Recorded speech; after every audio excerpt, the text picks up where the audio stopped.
What it do, YouTube? It is your boy ZayTV. Today we are finding out who MF Doom is. Now I'm 22 years old, man, and I grew up knowing that MF Doom was some rapper with a Dr. Doom mask on, and that's it. That's all. As I've grown up, you know what I mean? I've been hearing, his beats on TikTok, and I realized, oh my God, this dude is like one of the favorited rappers of all time, one of the most popular rappers of all time. Like, this dude's a legend, but I don't know how, I don't know why, I don't know who bro is. I have friends that listen to him a little bit. I know he has a cult fan base. I went to Tyler the Creator's Camp Flognaw like last year or last year, and he had a whole set list, and he's not even alive. How does a dead person have a set list? They played his music. The people who worked with him were on stage kind of holding it down for him. And man, I just feel like I'm missing something in my life by not knowing who MF Doom is as a hip-hop fan. Now, I consider myself a hip-hop noob, and I think it's only right that I do my due diligence to understand who the pillars of the game are. Does that make sense? You know what I mean? So today, I'm going to watch a couple videos and just try to learn who MF Doom is. I'm going to do it with you guys. I'm pre-recording this. I want to start kind of doing this on live streams and kind of like just getting to know different artists, maybe more album reactions. My hope is that I don't get copyrighted for watching these people little documentaries on YouTube, but we'll just have to find out the hard way, you know what I'm saying? So if you're watching this right now, hopefully everything went smooth, you feel me? But like this video before we get into it, subscribe to your boy, and let's get straight into it. You know what, let's start with the 9-minute video, and let's watch it. The Villainy, the MF Doom story 5 years ago. Video of rapper MF Doom performing live at Rock the Bells in 2008. This 2008. When did MF Doom die? When did he pass away? 2020? Dang, that's recently. Dang, that's why people are so. That's why he's still so fresh on people's minds. This is another video of rapper MF Doom performing live at Cool House in 2010. This is a third video of rapper MF Doom once again performing live in 2019 at Adult Swim Festival. 2019. Oh, is that Thundercat right there? Performances might seem normal, they all have one thing in common, one trait that links each show together, and that is that none of them are actually rapper MF Doom. What? Get out of here. What the fuck? What the hell? Whoa.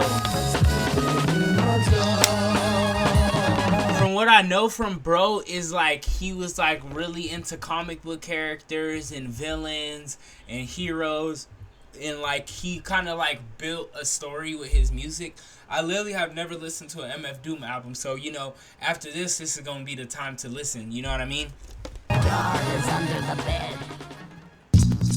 The genre of music known as rap is one of the most diverse and rapidly changing forms of music. The rap genre has come such a long way from the bebop style of the 90s to the faster-paced trap beats my generation knows today. From Eazy-E to Playboi Carti, the rap world has grown to become one of the most popular and beloved styles of music for people all over the world.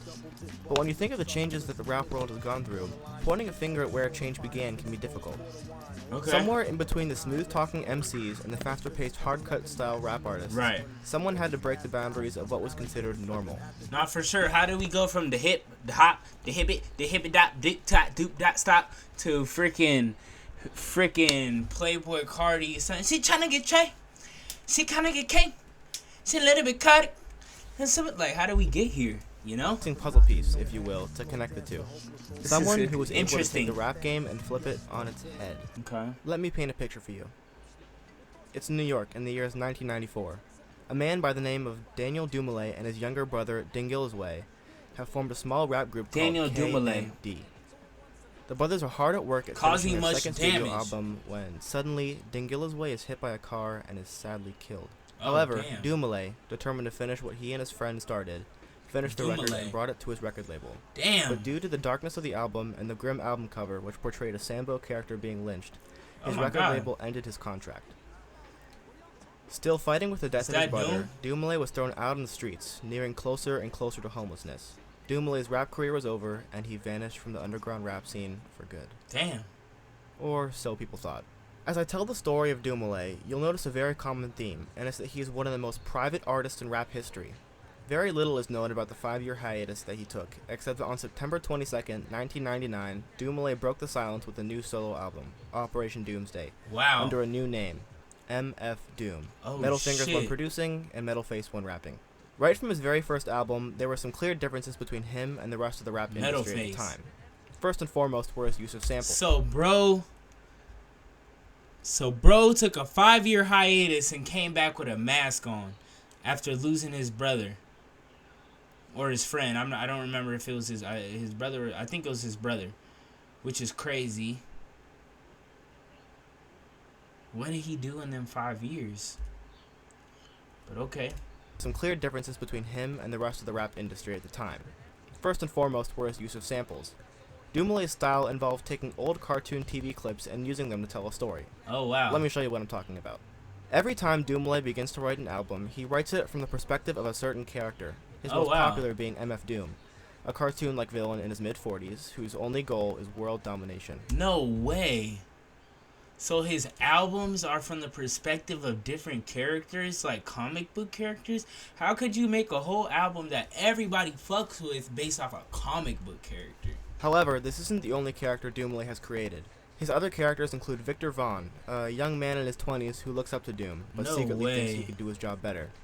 And last but not least, King Ghidorah, a 3-headed serpent creature who uses mind control to take over the world. What the hell? Yeah, that last one took a weird turn. But all of these characters are direct influences from Doomale's childhood. Doom and Victor Vaughn are both influenced by the Dr. Doom character from the Fantastic Four comics, and King Ghidorah is a character from the Godzilla universe.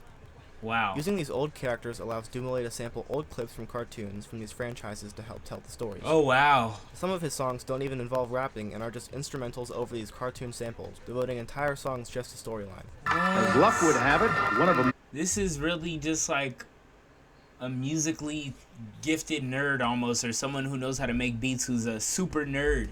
America's 2 most powerful villains of the next decade is turned loose to strike terror into the hearts of men.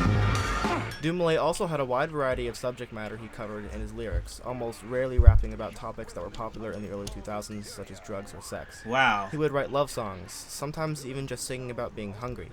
He didn't care what the world wanted to hear him rap about. He cared about what he wanted to rap about. Wow. Which was a large part of what attracted people to his music. Going back to the timeline, after Operation Doomsday was released, Doomale retired the MF Doom name for a few years, working on building up his other characters. After the release of Vaudeville Villain... After Operation Doomsday, he retired the MF Doom name. Music. Going back to the timeline, after Operation Doomsday was released, Doomale retired the MF Doom name for a few years, working on building up his other characters. Okay. After the release of Vaudeville Villain and Take Me to Your Leader, Doomale received a call that would change rap history forever. Yeah, I got a call one day from, it was from Peanut Butter Wolf. What? Yeah, Stone Wolf is a good friend of mine, big up Wolf. And he mentioned this cat Madlib. I wasn't familiar with his work at the time. Mad Villainy. One thing I do know about MF Doom is that he had the collab album with Madlib, the producer. I know he's a legendary producer. Honestly, I don't know I'm sure they'll tell me who like Madlib is and like his history, but the only thing I know Madlib for is his album with Freddie Gibbs, Bandana 2. So good. I guess he heard some of my stuff and he was reaching out to me so that we could do a record together, like, you know. This bro got his glasses through the mask. That's crazy. And who is him? This guy right here. I'm sure he's probably some maybe famous DJ or interviewer. Some beats and whatnot. In March of 2004, Madlib and MF Doom released the project titled Mad... I was 1 year old at this time, bro. In March of 2004, Madlib and MF Doom released the project titled Mad Villainy, and it is considered by many to not only be one of the greatest rap records in history, but also one of the most influential. This album gave Doom the nickname Your Favorite Rapper's Favorite Rapper because of how many people heard this album and lashed onto it, aspiring to be the next Doom. No way. I wonder who out here is I wonder who out here are sons of MF Doom. Like who has he inspired that we listen to today? Mos Def, is that true? Snitches shit on the Doom album. Yeah, that's easily one of the greatest shits ever. Rap snitches, tell them all they business. Take it to court, they be their own star witness. Do you see the perpetrator? Yeah, I'm right here. Rap snitches telling all their business, they be their own star witness. I know, that's right. That's a fact, bro. Man, I guess that shit wasn't new back then, rappers snitching on themselves, because they still doing it to this day. You would think these rappers, these YNs, you think people will learn, right? We can't leave Sid out. We have some other rare item for you. Right here Oh, is wow. the So Mad Sid and Earl Sweatshirt are fans Villain of Doom? demo tape for you. That's the original Mad Villain demo tape. Oh, wow. Wow. Wow. Where did you procure this item? Is that better than the box set? I don't maybe for That's me crazy. at least, because this is the first thing that hooked me onto him. Peace. Heard a lot about all y'all niggas. Hell yeah. Oh, wow. Tyler, the Creator, Odd Future were fans of MF Doom.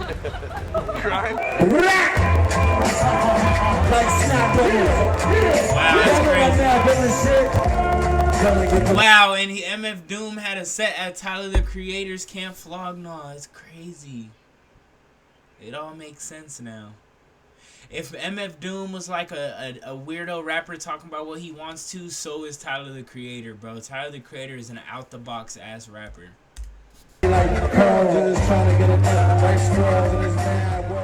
Sort of two different spaces. MF Doom was like a non sequitur rapper. He's not really sticking to a subject. It's just about rhyme schemes and rhyme patterns. And as an MC, I know there's probably a lot of MCs in the building. If you're a fan of Doom, you're a fan of he makes you jealous. He makes you wish that you thought to rhyme terry cloth kangos with very soft mangoes. Damn. But Doom was still hungry.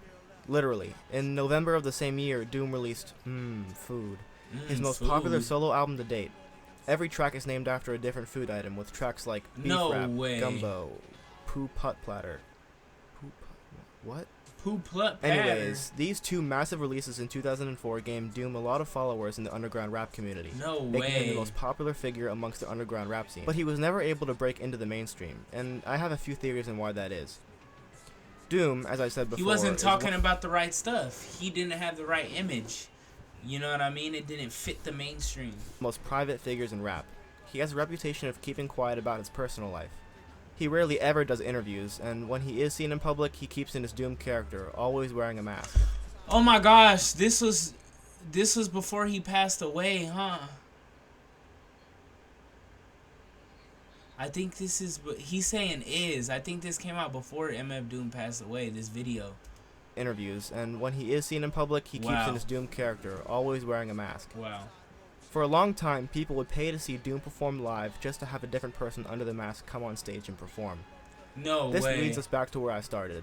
3 different examples of performances where people paid to see Doom perform just to get a different person underneath the mask. No way. And while I'm sure most people watching this are thinking about what kind of a jerk would do that, but take a minute to think about Doom. The character, not the person. Doom isn't a hero. He's the villain in every story. He doesn't like being the good guy, and Doomlay doesn't like to write about heroes. When confronted about the Doom impersonators, Doomlay said that, quote, "When you come to a Doom show, come expecting to hear music. Don't come expecting to see. Wow. Everything we do is villain style." End quote. What the fuck? He's does not a that good mean? guy.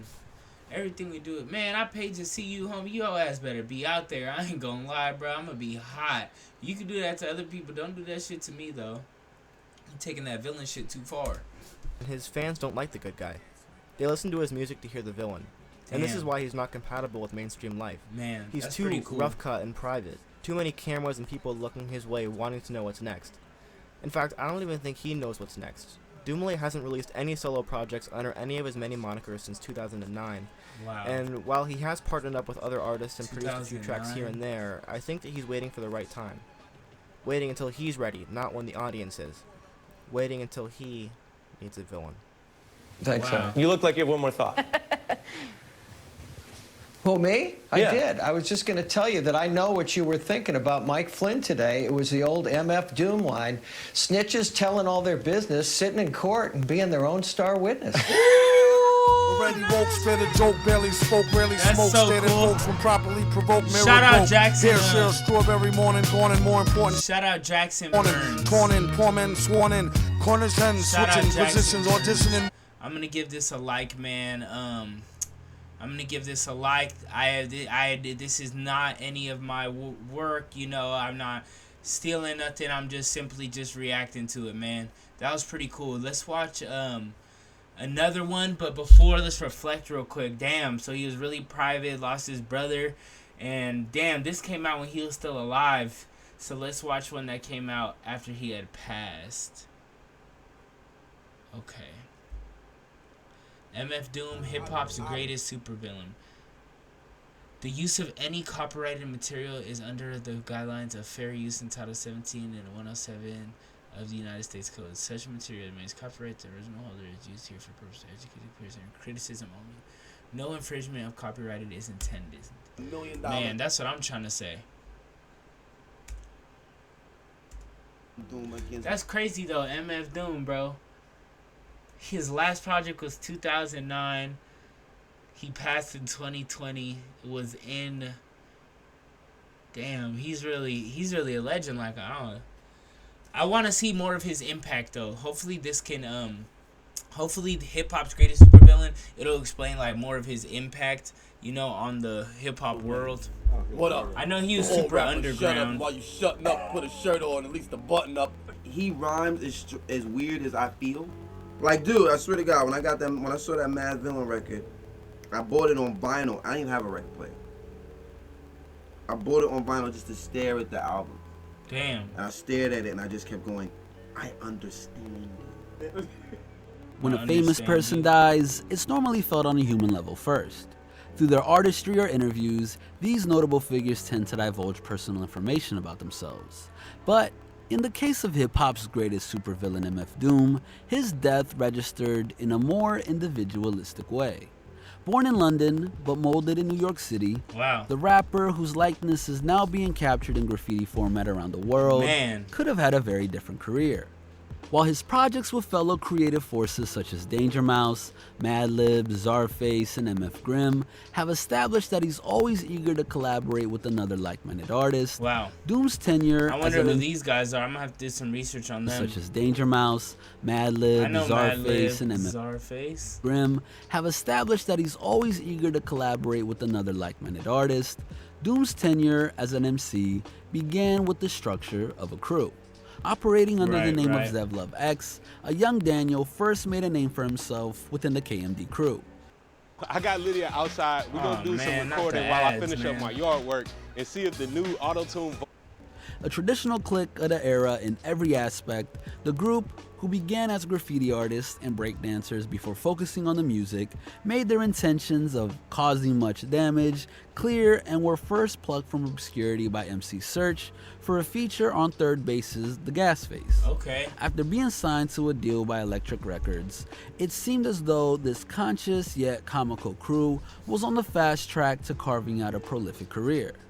But just as the label had begun to take issue with the provocative imagery that graced their sophomore album and its combative 5%er politics and shelved the project, their journey will be permanently derailed when DJ Subrock came. So he already has experience by getting condemned by the mainstream. You know, they shut his shit down. They shut his crew's whole program down, bro.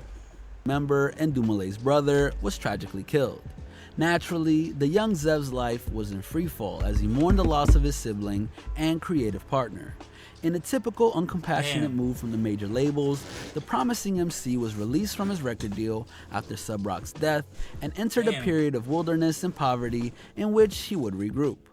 And just like any supervillain origin story, Doom uses anger over the mistreatment that really was a supervillain origin story. That's crazy. As his motivation to remake the world in his image. Despite thinking that they just discarded one MC, Elektra had no idea what sort of titan they'd unleashed upon the industry, inspiring thousands of other artists to reject commercial norms in favor of constructing legacies on their own terms. After retiring the Zev Love X moniker, Doomale leaned back upon his childhood love of comic books to inform his future. Seeing as he'd always gravitated to larger-than-life characters, Daniel used his career crossroads as an opportunity to reinvent himself in the style of Victor Von Doom, the Marvel Comics villain that commanded his own kingdom of Latvia and was the arch-nemesis of the Fantastic Four. In a 2003 conversation with Peter Augustin of The House List, the enigmatic Metal Face explained why this tortured genius resonated with him. Wow, that's crazy. So he adopted the Victor Von Doom moniker. Call me Doom too. Yeah, I could always relate to that character a little. I liked him. He was ill. Yeah. He always come through and he'll disappear. It seemed like they killed him, but he always comes back. Only up until after the KMD did I really say, word, yo, if I was to come back, it just hit me one day, it had to be as that dude. Like, beginning with the 1999 studio album Operation Doomsday, through the wildly inventive Food, and his projects under the name of Victor Von 2, Venomous Villain. Reinvention would act as a starting point for one of hip-hop's boldest minds to make his mark on the world and change how he thought about the modern rapper's presentation, production, and wordplay. Filled with humor, absurd references, and mutated samples, Doom's trademark style is the main event when it comes to his appeal. But it's important to remember trademark style is the main event. I need to hear some of his music. Fascination with mysteries in a world where everything spelt out for us certainly didn't hurt. After all, this is a man who has one of the most recognizable silhouettes in hip-hop while still being able to go to the grocery store without much disruption. Away from paying homage to the comic book character that inspired his presentation, a 2015 Red Bull lecture saw Doom explain why he chose to operate in secrecy. In this rare public appearance, he revealed that it all comes down to allowing listeners to focus on the merits of his material, then relying on the mainstream infatuation with manufacturing a public. How many rappers do that today? I couldn't really name you one. How many rappers you don't know their true identity? Nobody, no rapper is masked up. You can see into the lives of every rapper nowadays. They have social media, they have everything. Everybody nowadays, if you want to be famous, it's almost a requirement to be open like a book. You know what I'm saying? You can't be that mysterious no more. That shit don't work no more. You know what I mean? For MCs. Before, we ain't know what MCs look like until we went to the party and seen them rocking. So, damn. You really was going off the sound of the record. Straight skills. See, once it started getting more publicized. How many rappers do you not know who they look like, bro? You might hear their little song on TikTok, but you'll find out who they look like really fast. You'll find out who they are, where they're from, what they do, what shenanigans they be pulling, Nobody has any privacy no more. Being hip-hop started to be more of a money-making thing. Then you get these corporate ideas where you want to put what it looks like. I'm going to come with the angle of, it don't matter what I look like, it don't matter what the artists look like, it's more what the artists sound like. So the mask really represents the whole, to rebel. It's crazy how he says that. He says, it doesn't matter what I look like. It doesn't matter what the artists look like. It's more what the artists sound like. Which I guess makes sense, but he's famous for what he looks like. But I guess basically what he's saying is hear what I sound like first, and then you'll be intrigued what I look like. Like someone who looks like me that you can't tell what I look like sounds like this. So it's like you're forced to kind of take what he says and then go back to the comparison of what does he look like? Oh, it's just a mask. Like, does that make sense? I don't know. To trying to sell the product as a human being, you know what I mean? And it fits with the theme of the rebel, the villain. The villain represents Anybody in here could wear the mask and be the villain, man. Unwilling to play the game that had thrown him aside when he was at his most vulnerable, Doom's innovations in production and delivery wouldn't just make him into one of the biggest darlings in hip-hop history, but also paved the way for many of the fearless trailblazers that were to come. Between his rhymes and production alone, Doom's influence has directly contributed to the artist makeup of Danny Brown, Denzel Curry, Lupe Fiasco, his former protege Bishop Nehru, Mavi, and Open Mike Eagle, even through the notable mainstream fans such as Drake, Schoolboy Q, and later work of regular collaborator Ghostface Killah. But for evidence of how Doom blew the doors of perception off for MCs, look no further than the words of alternative hip-hop favorite JPEG Mafia. I looked up to MF Doom in particular a lot because I know JPEG Mafia be slandering niggas. You know, he's like, I don't know, from what I've seen from him, he's a big hater, but I do like his collab album with Danny Brown. That shit's hard, but let's see what he has to say. Because JPEG Mafia is definitely like an outcast in the hip-hop world. JPEG Mafia. I looked up to MF Doom in particular a lot because his come up was kind of strange, you know? He kind of was in the industry, and then he left the industry because of tragedy, and then he came back almost like on some revenge. Damn, that's facts. I don't know. It's kind of like he doesn't. Sure. He's like the anti-hero to me. Facts. Seen as the be-all, end-all of underground hip-hop by many listeners, the allure of Doom was so powerful that he inspired fanboying. Bro, look what he is wearing, bro. This nigga has a cardigan on with a plaid shirt, a wrinkled up ass plaid shirt. He said, "Do not look at me, bro. Listen to my music." That fans tend to stand in their own right, and never was this clear than when a young Tyler the Creator in Earl Sweatshirt, then leading the charge for Rebellion and Odd Future, encountered him at a festival in Europe. Heard a lot about all y'all. He said Tyler the Creator really did this. Is that Alchemist right there? That is Alchemist. Oh my god, man. So many people that I listened to today and look up to today have like just been already linked in, tapped in. Like, this hip-hop shit runs so deep. Like, you learn one person and it's like, oh my god, he inspired this person and that person inspired that person, or this person sampled this song and it comes from this person. Like, it's just so crazy. Hip-hop is so interesting, bro. Seen as the patron saint of rhymes by some, Doom has never been one to embrace his status as an icon or fall into the trap of congratulating himself on his iconic work. As while he was a hero, that didn't mean he wasn't a reluctant one. I wonder. In a comment that ruffled he's many, an anti-hero, you know what I mean? But I wonder how many music videos he has. Like, did he like doing music videos? I assume probably not. Others, Doom diehards were forced to wrap their heads around the fact that for the villain, hip-hop was a financial pursuit. I write rhymes to get money. Other than that, I don't listen to hip-hop music, Doom informed Spin in 2019. I only do this for the simple fact... This is crazy because I've seen rappers say that they don't listen to hip-hop music before, and it almost seems like they want to be different, but for some reason him saying it, like, I really believe, bro. You know what I mean? I don't know. Pointers per rhyme, the point game. It seems to be a profitable thing these days, and nobody else is really paying attention to it. Elsewhere, Dumale took his fair share of criticism after it was revealed that he truly lived the motto of plotting shows like robberies that he'd reference on MM Foods One Beer. No way. So he said that he be plotting shows like robbery. He said it himself. That's fucked up. That's crazy. That he referenced on MM Foods One Beer, using decoys or doom bots rather than performing in person, and more often than not, getting caught. But for all that his harsher critics believe that he may be shortchanging his audiences, it's important to remember that this is a man that embodied his character to the fullest. And when Talib Kweli really appeared, don't give a fuck about that audience. I ain't gonna lie. Hannibal Burris' podcast, Talib he's not somebody who wanted to like inspire others or make a change, or you know what I'm saying. I don't know what he wanted. He wanted to just rap and make some money, I guess. Doom's typically devious reasoning behind why he and he alone could get away with this. All right, MF Doom is the Andy Kaufman of hip hop. Okay. Yeah. MF Doom is a supervillain. I said, why you sometimes don't come to the show? His answer to that question was, I don't leave any money on the table. But sometimes it's not enough money. So when it's not enough money, I send the imposter. What? I said, but listen, isn't that wrong? But his answer made perfect sense.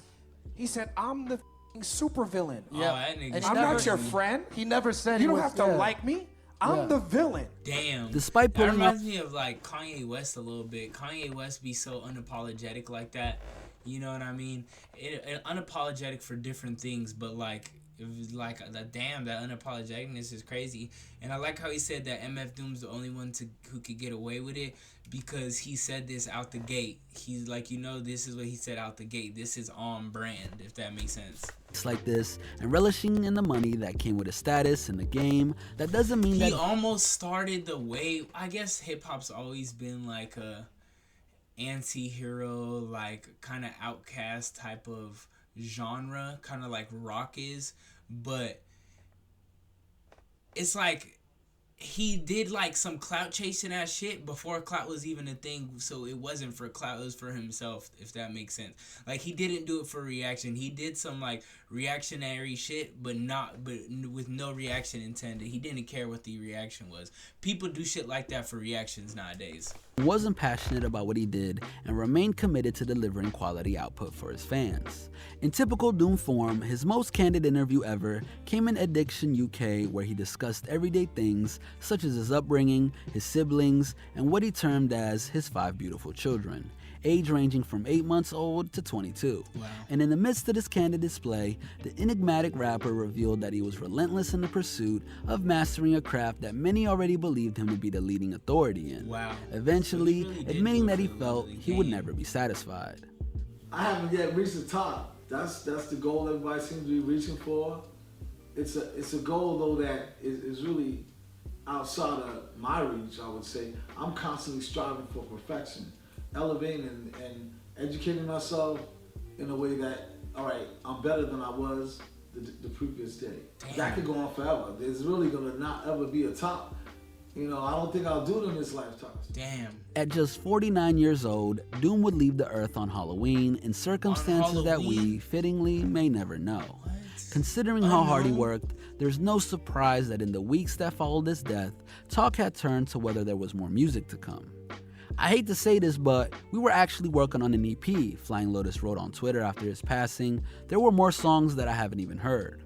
But as much as fans may thirst for unreleased work and expect posthumous releases, anything Flying Lotus or anyone else got in the vault should be left on the shelf, as Doom, much like the similarly magnetic Prince, kept things locked in the archives for a reason.